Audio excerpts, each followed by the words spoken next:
This is Good Morning Indiana, working for you.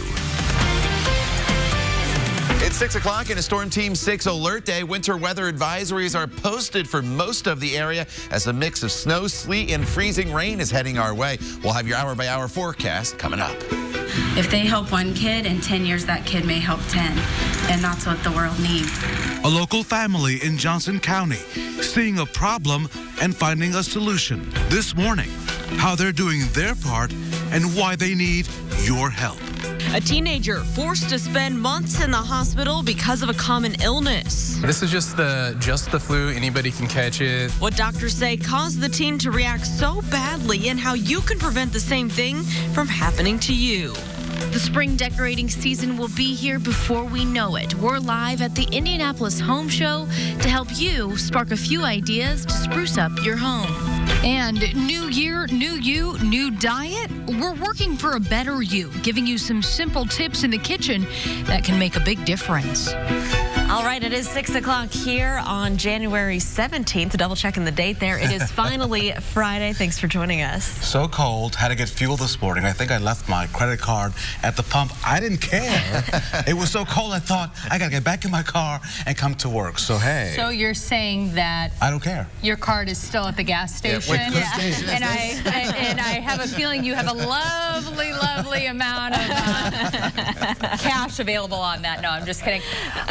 Todd, take my money. Well, Raphael may be rich in dollars. We are not rich when it comes to the temperatures today. You know, it's one of the colder mornings we've seen in quite some time across the area. There's no doubt about that, as temperatures have dipped down into the teens in some locations. Wind chill values are in the single digits with skies that are mostly cloudy. So the first thing you need to do throughout this entire day is just really bundle up as you walk out the door this morning. The clouds are increasing, but we're still dry. That's the good news this morning. That changes later on this evening as this storm system will head in our direction. You'll be hearing a lot about this storm system, not only here in central Indiana, but if you're traveling, much of the Midwest off to our west is going to be impacted with a lot of snow, and then this storm system brings a lot of snow to the northeast tomorrow. We find ourselves kind of in the middle temperature-wise. We are going to initially start off with a wintry mix across the area, and that is going to be this evening, and that's when this winter weather advisory will go into effect for most of central Indiana. It starts at 7 p.m. for a mixture of snow, sleet, freezing rain. Eventually, we go over to just plain rain tonight.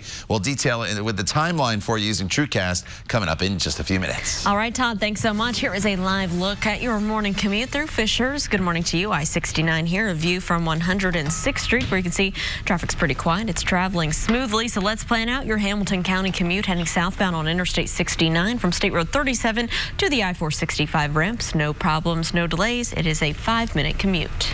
Breaking new details in a tragic story we have been tracking for months about the death of this little girl from South Bend.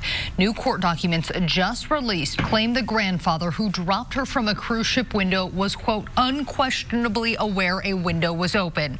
The family of Salvatore Anello sued Royal Caribbean for failing to install safety devices on a window he says he didn't realize was open.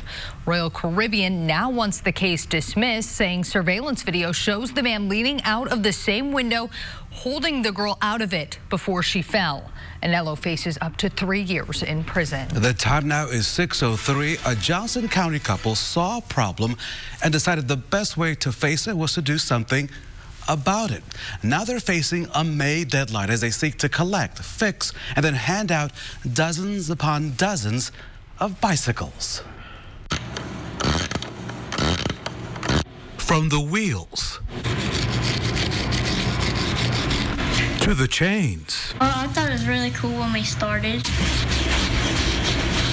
To the frames. This has become a family affair. It's a lot of work. Jana Phillips is behind the project called Petals of Joy. So I definitely say if there's something you see that you think can make a difference, do it. This all began after she and her husband John bought a bicycle for a young man who had no transportation to school. The couple began asking friends, neighbors, and people online to donate bicycles they were no longer using in order to refurbish them and then donate them to kids in need. I think the kids will be very happy with their new bikes because we're definitely trying to get them as good as possible. Donations have come in from the city of Greenwood, as well as the Shelbyville Police Department. Each bike will come with a helmet. If it's something to help a kid out in the long run and put a smile on their face, and that's what it's going to take. This has all revolved around a chain of events, hoping to distribute 200 bicycles to young people in the month of May. If they help one kid, in 10 years that kid may help 10, and that's what the world needs. It is a family affair there in Greenwood. The couple received a grant from the Johnson County REMC to help purchase helmets. The big event is this Saturday, or Saturday, May the 16th. Many Saturdays away, May the 16th, from 9 to noon. If you would like to donate a bicycle, you can email Pedals of Joy at pedalsofjoy@yahoo.com, or you can go to their Facebook page, Pedals of Joy. Taking a turn now, and new overnight, Metro Police are investigating a homicide on the city's west side. Officers were called for a person down near 23rd and Groff Avenue around 1:30 this morning. When they arrived, they found a man dead on the sidewalk near Centennial Park. Police say they have very little information on what may have led up to the man's death, but if you have any information, you are asked to call Crime Stoppers. And another man is in custody after a police chase ends in a crash on Indy's south side. This all happened just after 11 last night. Officers say a drug investigation led to the chase. The SUV drove down multiple alleys before hitting a minivan, on Hervey Street near Raymond and Shelby Street. No one was seriously hurt. Time now is 6:06. Police say no arrests have been made in connection to the murder of an Indianapolis surgeon. RTV6 reached out to the Hendricks County Sheriff's Office for an update on the investigation into who killed Dr. Dean Marr on the night before Thanksgiving. Officials say they may ask for help from the public in the future, but the case is not at that point just yet. Police have not released the specifics about his death, but Marr's obituary says he confronted armed attackers and, quote, died defending his family from an act of senseless violence. The time now is 6:07, and Indianapolis community is coming together and urging others to do the same to learn how to handle this nationwide opioid crisis. Residents in Decatur Township are learning how to administer Narcan.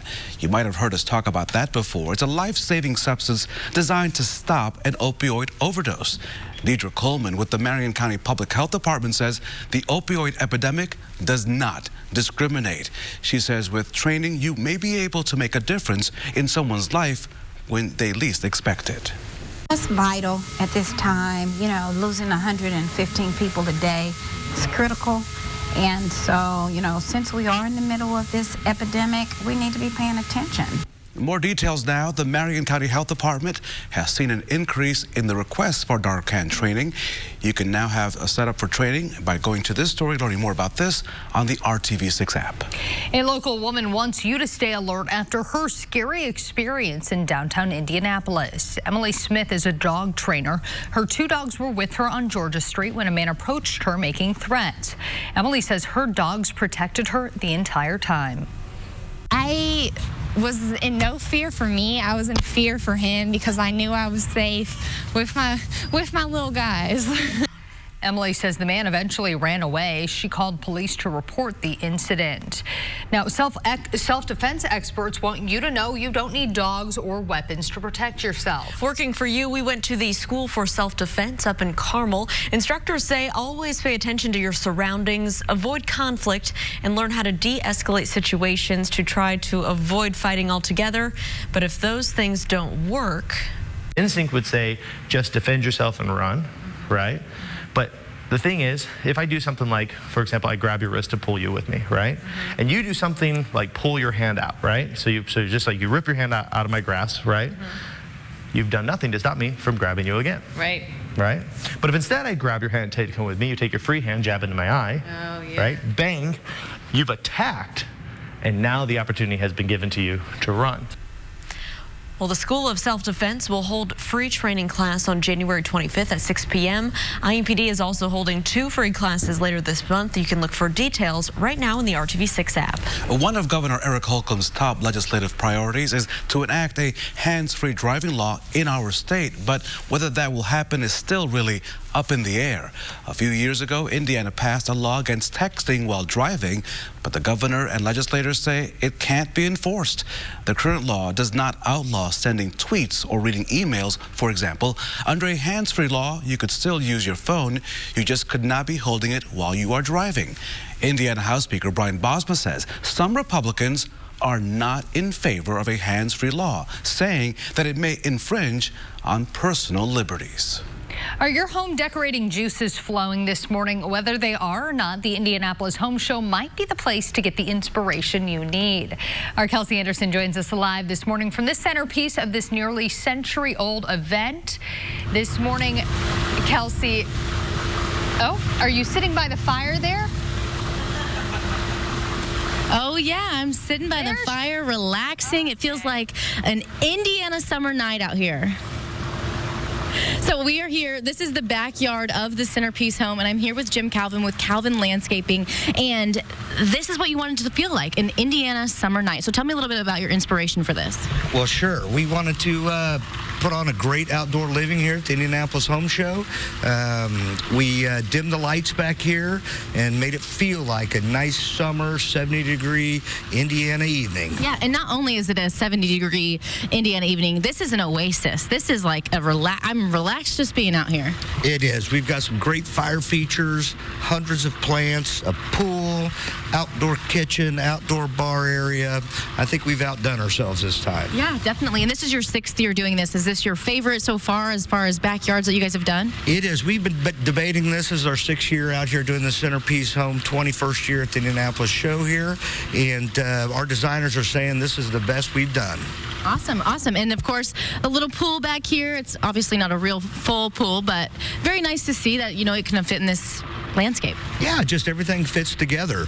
We got water and fire going into the pool, and really looks nice. Awesome, perfect. We'll come by and see this outdoor landscape and the centerpiece home. We've got a promo code for you. If you're planning on coming, it's RTV6. Just type that in whenever you buy your tickets. For now, I'll send it back to you guys in the studio. That looks very nice, Kelsey. Very jealous this morning. Okay, the Indiana Primer is less than 5 months away, so we're working for you at 6:15 with how the FBI is planning on keeping local governments more informed of election breaches. Plus, a new year often means a new health-related goal. New this morning, we're looking at some simple things that you can do in the kitchen that will get you looking and feeling your best. But first, let's check in with one of the best, our Todd Clausen. Hey, Todd. Hi, Raphael. Good morning to you. It is a Storm Team 6 alert day. As you walk out the door this morning, there's no issues at all. You just need to really bundle up because it's very, very cold with temperatures in the teens and 20s. The issues arise later on this evening as that storm system off to our west heads our way. We'll break it all down for you, what you can expect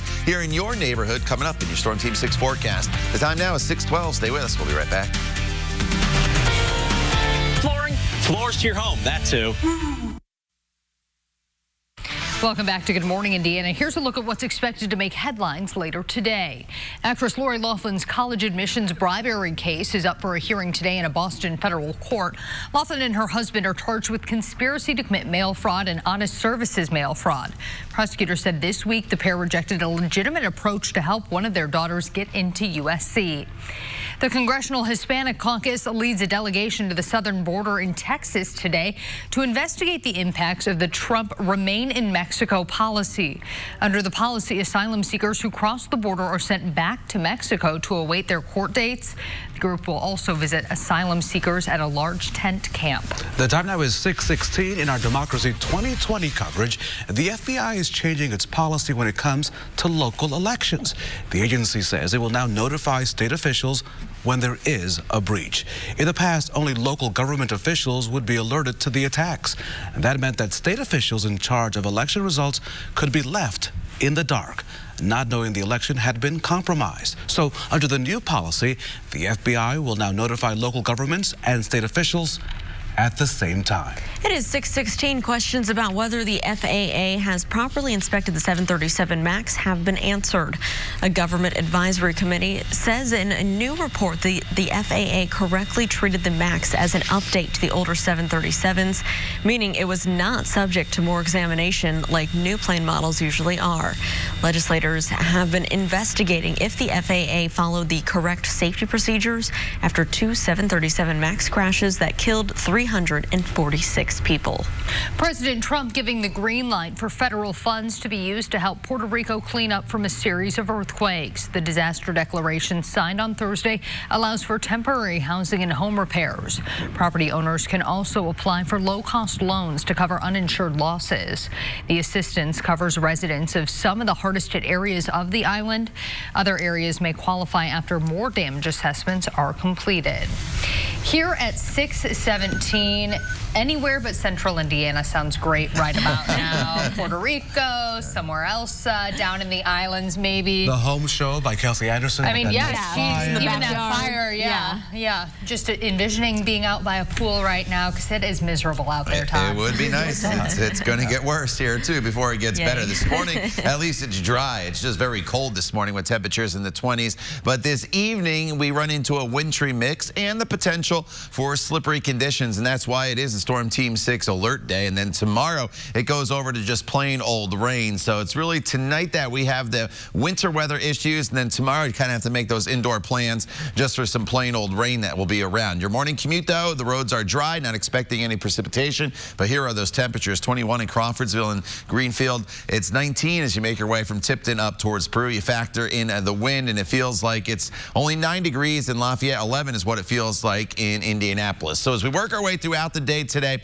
the daytime hours will be completely dry. It's not until after sunset that we run into some issues. Temperatures today will only top off right around freezing in many locations. Radar is quiet this morning with just clouds as we throw the satellite picture on, but no precipitation as we look off to the west. Here's our storm system, and this is a big storm system that's going to impact a lot of the country over the next 48 hours. You notice this little band of precipitation here from Memphis extending down into Alabama. That's the warm front. That's going to come through first, and then the actual area of low pressure comes through tomorrow with the heaviest and the most steady rainfall. So let me walk you through this hour by hour. We're still dry 3, 4 o'clock. By the time we get to 6, 7 o'clock, that's when the snow is starting to arrive in western locations. It will spread off towards the east. The best chance of snow throughout this entire storm system will be at the onset of the precipitation, because as we progress throughout the afternoon and evening hours, you notice that more warmer air works in. That brings in mixed precipitation and then eventually all rain. And then everybody goes over to all rain throughout the overnight hours. And that'll virtually melt away any precipitation, or any ice rather, that we have on the ground. In some northern locations, it'll put a dent in whatever snow you see. And then it rains pretty good throughout the first half of the day tomorrow, and before we start to see drier conditions come in the afternoon. So this is not a huge snowmaker for most of us.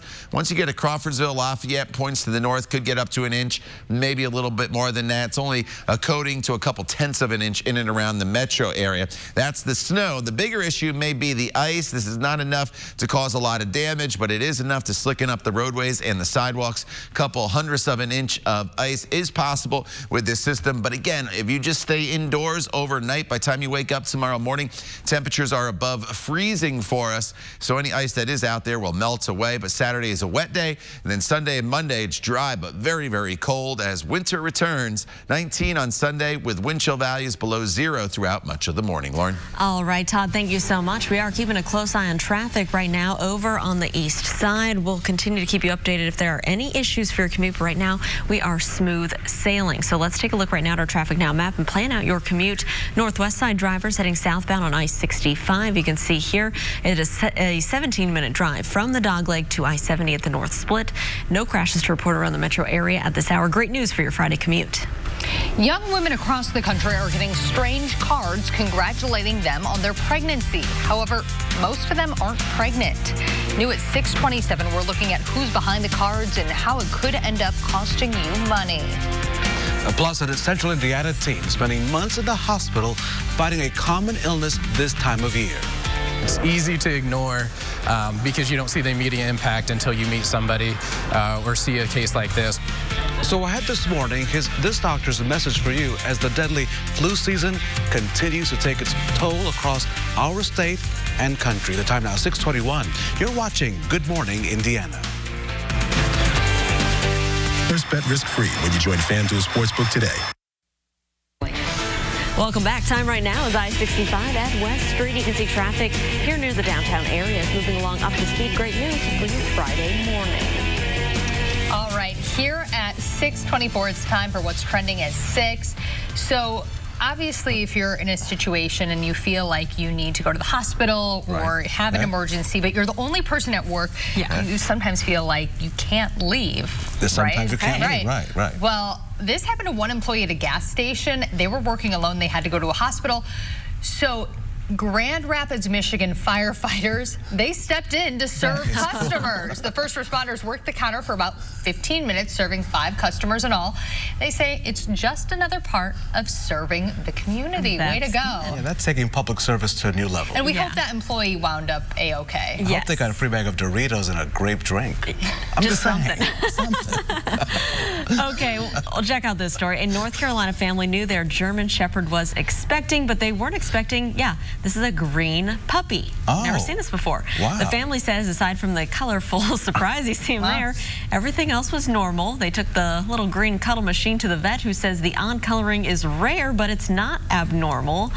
The family says they named the little guy Hulk. He looks yellow to me, not green. You think he's green? It's like a yellow-green. It's like highlighter. Oh, Lord. That is so weird. Are we going to call it canary now? What is this? So get this, everyone. 40 years after its due date, a children's book was found its way back to Bethlehem, Pennsylvania's public library. Could you believe that? The library staff says the book is so old, they have no records of it. Staffers say if they were to charge a late fee, the fine would be north of $2,000. The library since has taken the book back. And of course, they're making sure to see who took it out, but they have no idea. So there it is. The book is back. Happy birthday, baby Jesus. I hope you can't charge a fee on that. You cannot. No. You cannot do that. Someone wanted to hang on to that. And they spoke about baby Jesus, and they brought it back to Bethlehem, Pennsylvania.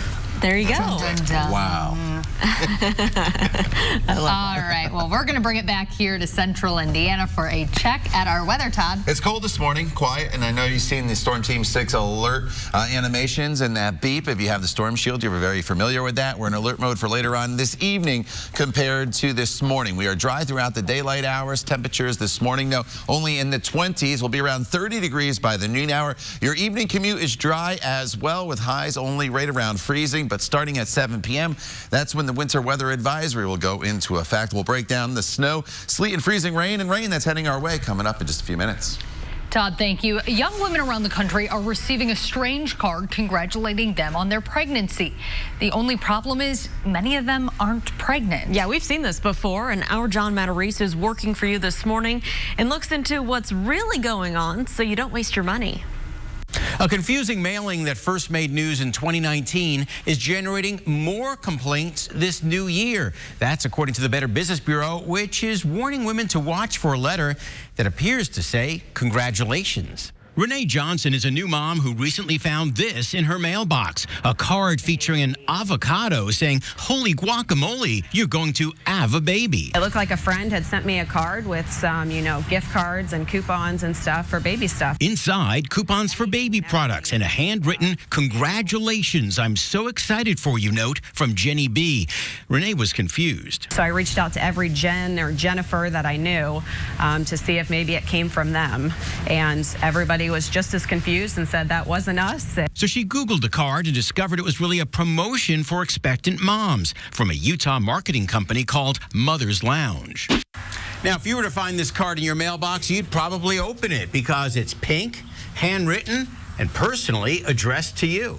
It all looks handwritten. They make it look like there's smudges from the ink and everything. We were unable to reach anyone at Mother's Lounge, but it recently told the New York Times the qualified recipients for this mailer have at one point subscribed to an opt-in list for maternity deals and coupons through a third-party marketing company. But the Better Business Bureau gives Mother's Lounge an F, calling this a questionable scheme. Renee agrees. So what do you think of this as a marketing tool? Very deceiving, and it's a little worrisome. The BBB even has complaints from women who were not pregnant but still got the card, which Renee says would be horrible. You're already having a hard time, and that's not going to make it any easier. The company and the products it offers are legitimate, so if you're pregnant, you may want to order some. But for every woman who's not expecting, this may be a case of don't waste your money. Working for you, I'm John Matteries. Good morning, Indiana. And now on Good Morning Indiana on this very cold Friday morning, a look at your 6:30 news feed. Metro Police investigating an overnight homicide, this on the city's west side. Officers were called for a person down near 23rd and Groff Avenue around 1:30 this morning. When officers arrived, they found a man dead on the sidewalk near Centennial Park. And a man is in custody after a police chase ended in a crash on Indy's south side. It happened around 11 last night. Officers say a drug investigation led to the pursuit. The SUV fled down multiple alleys before hitting a minivan on Hervey Street near Raymond and Shelby Street. No serious injuries were reported. A man has been found guilty in a murder case police say was the result of a love triangle. Dominique Johnson was accused of tracking down Antoine Walton in a parking lot of a Northwest Side apartment complex, shooting him almost 2 years ago. A friend of Walton also shot and wounded Johnson. Investigators later learned that the shooting stemmed from a love triangle involving the two. Wabash College is teaming up with Purdue and the Army to launch a new ROTC program. Students will live on the Wabash campus and take leadership and officer training courses through the Army at Purdue's nearby West Lafayette campus. The scholarships will cover the full cost of tuition and on-campus room and board at Wabash, as well as all costs associated with ROTC courses. The commissioner of the Indiana High School Athletic Association is stepping down. Bobby Cox has led the organization since 2011, but he now says he will retire August 1st. During his tenure, the IHSAA formed a partnership with the Special Olympics and finalized state tournament sponsorship deals with the Indiana Pacers and Fever. We do want to bring in Todd Clausen this morning. It is Friday, and it's a Storm Team 6 alert day. Not the best combination, Todd. Yeah, you know you don't want the alert day Friday or on the weekend, but probably today and tomorrow, both alert days for us. The good news, at least for today, is your commute this morning and this afternoon will be just fine. It's not until this evening that we really go into alert mode, and that's because we are expecting a wintry mix to head our way. So the first half of the day is completely quiet, no threat of any precipitation, really until after 6 o'clock, and that's when things will start to ramp up across the area with a mixture of rain, sleet, and snow. So this morning, it's cold. You may have to grab an extra cup of coffee as temperatures will be hovering in the low 20s. Wind chill values will be in the teens, so you really do need to bundle up. But as we go forward in this forecast, off to our west, this is where you find the storm system, and it's a big storm system. We initially are going to have that rain-snow mixture, and then eventually temperatures overnight tonight, they will actually climb, and we will go over to all rain. But if you had the Storm Shield app downloaded, you would have got the alert yesterday afternoon to the winter weather advisory. The National Weather Service expanded that this morning. That winter weather advisory will go into effect starting at 7 p.m. With Storm Shield, if you haven't downloaded it, it's completely free. As a radar, you can control and watch this precipitation as well as it moves in. I'll detail the precip types for you coming up in Maine weather in just a few minutes. All right, Todd, thanks so much. We have live drive out, keeping a close eye on your commute. Here's what you'll see if you're heading southbound on I-65, heading into Greenwood, a view here near County Line Road. You can see traffic there heading southbound and across the road there northbound. Everything's traveling up to speed. The good news, no crashes to report around the metro area for your Friday commute. Well, the Domestic Violence Network here in Indianapolis is taking action. That's because it says some victims are being left out when it comes to the fight against domestic assaults. The network says more needs to be done to protect Black and African-American women and people in the LGBTQ community from domestic violence. A 3-year equity plan calls for safe spaces for survivors and increased education and prevention programs. Those programs are being formed by people in those at-risk communities, like Tahana Queen Zachary, a domestic violence survivor. To be getting out in the communities, getting out, being involved in events that involve these category of people as well, letting them know, really what's available for them to take advantage of. The city of Indianapolis is involved in this plan. The city's director of community violence reduction says some work is already underway. A fundraiser for a beloved Indianapolis restaurant that caught fire over the weekend will be held next week. Country Kitchen is teaming up with Radio 1 for a donation drive to benefit employees of the business. Owners say they want to make sure workers have support while the restaurant is shut down. The fundraiser is from noon to 5 p.m. Tuesday at Country Kitchen at 1831 North College Avenue. You can drive by and make a cash donation. You can also donate through a GoFundMe or Key Bank account. So the honey-do list is ready. The 98th annual Indianapolis Home Show starts today, and it could be the perfect time to get some inspiration for your home. Did you feel it? Did you sense it? Yes. No? Maybe? Well, they have more than 900 vendors this year, guys, including some big names you may recognize if you're an HGTV fan, like some of us. Yeah, and our Kelsey Anderson joins us live this morning from the centerpiece of the event, and it looks like she has officially moved in. I am moving in. I'm telling you guys know I just moved into a house and I am drooling over the interior design here. Everything looks absolutely amazing, and I'm here with Shelby Upchurch, and you were the head of this interior design. So tell me a little bit about where you guys found this inspiration. Sure. So we just kind of looked to the trend of what's trending today, and the boho chic or the bohemian design is really, really important in today's trendy world. So we really took that inspiration and the neutrals and textures, and we really grew it from there. Yeah. Okay, and let's get up and walk. This is a different kind of space. This is called the flex space, and it could be for anybody. And so it's kind of just an extra part of the house. So you see we're in a living room here. We've got a kitchen and then an extra bedroom. So kind of tell us a little bit about this flex suite. Sure. So they have done some research, and the flex suite is becoming really important for aging in place, in-laws, kids home from college, or even Airbnb has become a big, renting out your space is so important. So this really flex suite has added on that additional flexibility that you might want in a home. Yeah, definitely. And so if I am a homeowner, or I am a homeowner, and I'm looking to redo a room, how do you start? How do you find what you want to do? Sure. So I always ask everybody to start with an inspiration, whether it's something with a little bit of pattern, I guess is probably the best way to start. It could be a rug, it could be a pillow, it could be a piece of art, it could even be a plate. Just something with some inspiration, something that you love, and from there we can grow. Awesome. Well, everything looks amazing here. I can't believe that you guys did it in just 3 weeks. That's where you probably did it in less than 3 weeks. I did in 48 hours, yes. Wow, that is even more incredible. Thank you.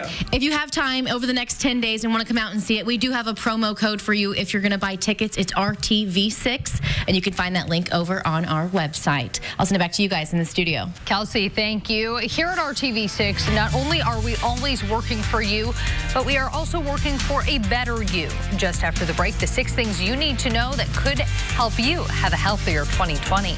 We'll be right back. And Keller, right now. Welcome back. We've just entered a new year, and with that means many have the desire to get healthier and kickstart a new routine. As you know, we are always working for you here at RTV6, but we also want to be a part of working for a better you. Today, I head into the kitchen to learn the 6 things you need to know about macros. I'm joined by Kim Galetz here, who is the founder and CEO of Refine You. She uses macros and exercises to get people into some of the best shape they have ever been in their lives. So Kim, we want to start out by just breaking down 6 things about macros and how that can help your nutrition, your diet, and your overall health. The first thing that people are probably wondering is, what are macros? Well, macros are what makes up the calories that we eat. So every time we eat food, it contains calories. And what makes up these calories are your macronutrients, or macros. That's your fats, proteins, and carbohydrates, and that is what makes up the calories that you eat. Macronutrients are actually pretty important when it comes to weight loss and fat loss or reaching your health and fitness goals. Your body needs fuel, which is calories, and the right type of fuel to run, which is your macronutrients, your carbs, your fats, and your proteins. How do you figure out how much protein, carbs, and fat your body needs? I mean, everyone is different heights, different weights. How do you figure that out? Right. So that's the tricky thing. So when you're thinking about doing a macro plan, like you said, everybody's different, everybody's unique, everybody has their own set of goals. Your gender needs to be taken into account, your body type, and your activity level. In my opinion, it should be done by a well-trained professional, taking into account all of these things because everybody is different. There are some calculators online out there that you can use and things like that, but again, those don't really take into account the individual specifically. Right. To get the best bang for your effort, you want to eat nutritious foods and healthy nutritious foods most of the time. But the good thing about it is because you're keeping track of those things, you can kind of have your cake and eat it too. You can work in those treats occasionally and you can still get results. So a good balance between getting some cardio workouts in as well as strength workouts in and supporting those workouts with your nutrition. Somebody who is not working at all needs different nutrition than somebody who is working out, let's say 4 to 5 days a week. So kind of combining your food with your workouts and fueling your body appropriately with the right nutrition for the activity of the day is key to especially targeting those layers of stubborn fat. If you have 100 pounds to lose, or if you don't want to lose any weight and you just want to gain muscle, counting your macros can work for everyone, and it's very sustainable. All right, well, I think that's the key, is something that's sustainable, because we know there's like a million different types of diets you can do. And you've tried this before and you said it's pretty doable. It is. You don't have to, like Kim said, cut out some of your favorite things. Yeah. It's just about limiting versus eliminating. So you can have that small slice of cake, you just don't eat the whole cake in one sitting. So it's really easy to do. Kim is a great resource. So if you want to learn more about macros and her program, Refine You, we have put all that information on the IndyChannel.com. Let's check in now with meteorologist Todd Clausen. All right, it's a Storm Team 6 alert day. As you're walking out the door this morning, though, we have no issues whatsoever. We're giving you the green light. You just really need to bundle up because it's very, very cold out, and then as you come home from work, we're still giving you the green light. It's still dry, so why are we in Storm Team 6 alert mode? It's what's arriving this evening that is going to be the issue, and it's a big storm system that's going to bring us a whole mixed bag of precipitation. Initially, as it moves in, we are going to be talking about snow, quickly going over to some freezing rain, and then eventually rainfall. So if you do have plans on this Friday evening, you're going to want to use a little caution once we get past the 7 o'clock hour. That's when the snow will start to overspread the area, and the snow will last through about the midnight hour, and then as the warmer air comes in, we'll deal with a period of freezing rain, and then eventually over to rain. We'll talk specific snow and ice accumulations coming up in just a few minutes. Todd, thank you so much. When we say everyone should get a flu shot, this is the reason why. Next, a warning on how the flu can impact anyone, no matter how old you are or how young you are. You need to hear this message this morning. And just in time for the colder weather, they are back. We'll show you where there's a comfy place you can hang out for a while if you need to warm up. It is 6:43. We'll be right back. Flooring, floors to your home, that too. Welcome back to Good Morning Indiana. It is 6:46. It's Friday morning, and we're keeping a close eye on your drive. Here's a look from our live drive vehicle, the dashboard here. This is westbound I-465 approaching Harding Street on the south side, where everything is traveling up to speed. This morning, we're sharing a reminder that the flu can be dangerous no matter your age. 13-year-old Josh Roy knows that all too well. And Josh is still recovering at Riley Hospital for Children after the flu turned into almost deadly complications.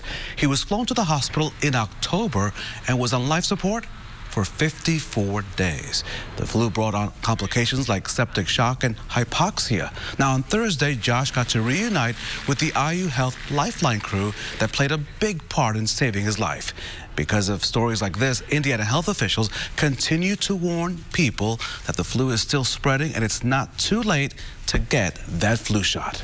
These younger kids, what we think are normally really healthy, they can have a souped up response and get really sick like this. But across the board, anybody needs to be aware and obviously get the flu shot. And even if it doesn't prevent the illness overall, it'll lessen the symptoms. So get this, once Josh is released from the hospital next week, he will have spent more than 100 days there in the hospital. Here's a gentle reminder, you can get flu shots from your primary care doctor or an urgent care clinic for little to no cost. At 6:47, the city of Carmel has officially brought back their heated igloos just in time for the cold weather this weekend. The 6 little structures are set up around Center Green and they're fully furnished. They come complete with comfy couches, chairs, and rugs. The igloos are also close to the ice skating rink on multiple on-site vendors. They're free to use and they're open to all on a first-come, first-serve basis. Those are cute. And I think we should all run out there right now and reserve ours because it is going to be cold and rainy. Yeah. Todd. You know, it might be a good place to sit there and watch the snow later on, you know, this evening. Could be kind of romantic there. Oh. Todd? You never know. It likes Is this snow. your call out for a date this evening? No, but it is a Storm Team 6 alert day. And initially we start off with snow, which is not a huge problem because we're not going to see a lot. But then when we start to see the ice move in, that's when we're going to come in and running into some issues. So it's dry during the daytime hours today. You don't have to worry about anything until after sunset. That's when the winter weather advisory will go into effect at 7 p.m. We go from snow to some ice and freezing rain over to just plain old rain by the time we get to tomorrow morning. Teens and 20s this morning across the area, so it's one of the colder mornings we've seen so far this month. In fact, I'll have to go back and look, but I think it is the coldest morning we have seen so far in January. Wind chill value down to 9 in Lafayette, 11 in Indianapolis, as well as Columbus is the real field temperature. Throughout the day today, mostly cloudy skies. Temperatures get up to right around freezing, and then once we get to 6 o'clock, that's when we'll start to turn our attention to the wintry mix making its way into our area. The clouds already in place, although it was kind of just some high thin clouds. As I drove in, I could still see the moon through the clouds, but they'll continue to thicken throughout the course of the day. And then here's our storm system. The actual area of low pressure is going to pass to our west towards the Chicago area, so that's going to put us on the warmer side of things. But you notice this band of precipitation now moving into western Tennessee. That is what it's going to lift through, giving us our initial round of snow and freezing rain this evening. So by 7 o'clock, it's moving into western locations, continues to push off towards the northeast. By 10 o'clock, snowing mainly in northern and eastern locations. And then throughout the course of the overnight hours, this is when we get into some icing. But since it's falling during the overnight hours, most of us will probably be asleep. And so the timing works out well. And by the time you wake up Saturday morning, we're dealing with just pretty much a steady rainfall as temperatures will eventually surge tomorrow to close to 50 degrees across the area. So any ice that is on the ground, any snow that's on the ground, and then combined with the rain will melt away pretty quickly. But if you are going to be out late this evening or overnight, I think that's when we'll have the most slippery conditions, or at least the potential. Snowfall totals less than an inch along I-70 and just to the north from Lafayette to say Hartford City and points to the north could see 1 to 2 inches of snow before that changeover takes place. Icing wise, we could see a couple hundredths of an inch of ice. What does this mean to you? Well, it means it's not enough ice to bring down any trees or power lines. That's pretty low on our impact scale, but it is enough to slicken up the roadways just a little bit. Once this storm system comes to an end, the cold air returns. Right now we're at 19. That's probably about our high temperature for the day on Sunday. The high of 48 on Saturday occurs pretty early in the day, and then those temperatures fall. It's a quick shot of very Arctic air Sunday and Monday, and then temperatures, Lauren, will start to moderate as we head into Wednesday and Thursday. All right, Todd, thanks so much. As you're heading out for your Friday morning commute, we want to show you what you can expect on your roads. And Shay Goodpaster's in our live drive vehicle. This is a dash cam view as he travels around the 465 loop. Right now, approaching Kentucky Avenue, getting ready to head northbound on I-465. You can see it is smooth sailing in that direction, but we'll continue to keep an eye out for any crashes. They're calling it foul. Baseball's cheating scandal not going away. Coming up on Good Morning America here on RTV6, another Major League manager loses his job, plus allegations of new types of cheating by some big league players. Good News Friday is next, and there's good news for this big kitty. We'll show you how he got to be this size.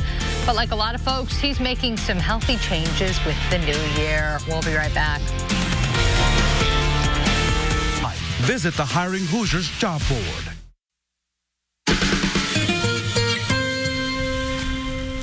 It is the end of our work week, and that means it's time to wrap things up with some good news. So it is difficult enough for some of us to play golf. So imagine trying to do it and do it well with only one arm. That's what Laurent Hertubissi does. He was born with only a left arm. He's been playing golf since he was 11, and yesterday, it all paid off. The Canadian was playing in a Pro-Am at the American Express tournament in California. Check out this shot on the par 3 4th hole at the PGA West Stadium course. It's down. Oh, yes. In the hole. Way to go. Very cool. Well, this is a story of a beloved missing animal that has a happy ending. Peaches the goat disappeared from her paddock in Northland, New Zealand last month. There she is. And it was very bad news for a cow named Bunter. Bunter's the cow on the right you see in the picture there. You see Peaches had become Bunter's best friend after another cow named Rosie passed away. When Peaches went missing, Bunter became visibly upset and just stopped eating. Luckily, Peaches was recently found safe with a herd of other goats. She got a police escort back to her home, and her friend Bunter is better and eating again. Anytime you see this, it is worthy of a little paparazzi. You see, Susan Fields says she spotted this eagle in Hope, Indiana, which is in Bartholomew County, just south of Indianapolis. Fields was heading home after a long day of photography on Tuesday when she saw the beautiful bird. On Wednesday, her neighbor called and said, hey, come on over to get a picture of the eagle perched on that tree. As you can see, there is that eagle on that tree, on that branch. What a beautiful sight anytime you can see an eagle in Indiana. Wow. All right, keeping with the animal theme, he is a literal fat cat who became a social media sensation. We're not weight shaming him, though. He is now on his way to a better life in many ways. This cat is Bazooka. He was brought to an SPCA in North Carolina, weighing in at a whopping 35 pounds. The 5-year-old tabby had lived with an elderly person who had dementia, and the SPCA believes the owner kept feeding the cat and feeding it over and over again, forgetting he had already done so. Bazooka is now on a prescription diet that will help him lose weight. He also has a foster family, and come Monday, he should be heading to his forever. All right. Way to go, Bazooka. All right, Bazooka. All right, we got to get a check of our forecast with Todd. All right, it's cold this morning. You really need to bundle up, and temperatures will climb from the 20s to only about 32, 33 degrees this afternoon. We're dry through 6 p.m. Shortly after that, look for snow to develop across the area. It goes over to freezing rain, and then eventually overnight to all rain on Saturday as temperatures get up to 48. But if you're out initially late this evening or early tomorrow morning, there could be some slick spots before those temperatures climb above freezing. All right, Todd, thanks for joining us. We're back here in 25 minutes. And throughout Good Morning America. All your news throughout the day is on the RTV6 app. Have a great weekend. We'll see you Monday morning.